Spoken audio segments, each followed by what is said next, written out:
Episode 171. What did he do to her? Said Neville, crawling out from under the desk again to kneel at her other side, blood streaming from his rapidly swelling nose. I don't know. Neville groped for Hermione's wrist. That's a pulse, Harry. I'm sure it is. Such a powerful wave of relief swept through Harry that for a moment he felt lightheaded. She's alive? Yeah, I think so. There was a pause in which Harry listened hard for the sounds of more footsteps, but all he could hear were the whimpers and blunderings of the baby Death Eater in the next room. Neville, we're not far from the exit, Harry whispered. We're right next to that circular room. If we can just get you across it and find the right door before any more Death Eaters come, I'll bet you can get Hermione up the corridor and into the lift. Then you could find someone. Raise the alarm. And what are you going to do? Said Neville, mopping his bleeding nose with his sleeve and frowning at Harry. I've got to find the others, said Harry. Well, I'm going to find them with you, said Neville firmly. But Hermione... We'll take her with us, said Neville firmly. I'll carry her. You're better at fighting them than I am. He stood up and seized one of Hermione's arms, glared at Harry, who hesitated, then grabbed the other and helped hoist Hermione's limp form over Neville's shoulders. Wait, said Harry, snatching up Hermione's wand from the floor and shoving it into Neville's hand. You'd better take this. Neville kicked aside the broken fragments of his own wand as they walked slowly toward the door. My gran's going to kill me, said Neville thickly, blood spattering from his nose as he spoke. That was my dad's old wand. Harry stuck his head out the door and looked around cautiously. The baby-headed Death Eater was screaming and banging into things, toppling grandfather clocks and overturning desks, bawling and confused, while the glass cabinet that Harry now suspected had contained time-turners continued to fall, shatter, and repair itself on the wall behind them. He's never going to notice us, he whispered. Come on, keep close behind me. They crept out of the office and back toward the door into the black hallway, which now seemed completely deserted. They walked a few steps forward, Neville tottering slightly due to Hermione's weight. The door of the time room swung shut behind them, and the walls began to rotate once more. The recent blow on the back of Harry's head seemed to have unsteadied him. He narrowed his eyes, swaying slightly until the walls stopped moving again. With a sinking heart, Harry saw that Hermione's fiery crosses had faded from the doors. So which way do you reckon? But before they could make a decision as to which way to try, a door to their right sprang open and 3 people fell out of it. Run! Croaked Harry, dashing toward them. Ginny, are you all right? Harry, said Ron, giggling weakly, lurching forward, seizing the front of Harry's rose and gazing at him with unfocused eyes. There you are. You look funny. Harry, you're all messed up. Ron's face was very white, and something dark was trickling from the corner of his mouth. Next moment his knees had given way, but he still clutched the front of Harry's robes so that Harry was pulled into a kind of a bow. Ginny, said Harry fearfully, what happened? But Ginny shook her head and slid down the wall into a sitting position, panting and holding her ankle. I think her ankle's broken. I heard something crack, whispered Luna, who was bending over her and who, alone, seemed to be unhurt. 4 of them chased us into a dark room full of planets. It was a very odd place. Some of the time we were just floating in the dark. Harry, we saw Uranus up close, said Ron, still giggling feebly. Get it, Harry? We saw Uranus.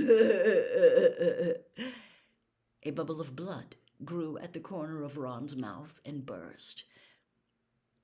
Anyway, one of them grabbed Ginny's foot. I used the Reductor curse and blew up Pluto in his face, but Luna gestured hopelessly at Ginny, who was breathing in very shallow, her eyes still closed. "And what about Ron?" said Harry fearfully, as Ron continued to giggle, still hanging off the front of Harry's robes. "I don't know what they hit him with," said Luna sadly, "but he's gone a bit funny. I could hardly get him along at all." "Harry," said Ron, pulling Harry's ear down to his mouth and still giggling weakly. "You know who this girl is, Harry? She's Loony. Loony Lovegood."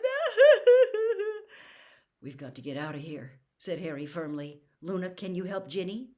"Yes," said Luna, sticking her wand behind her ear for safekeeping, putting an arm around Ginny's waist and pulling her up.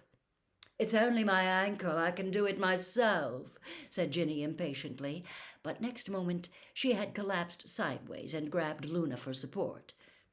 Harry pulled Ron's arm over his shoulder just as, so many months ago, he had pulled Dudley's. He looked around.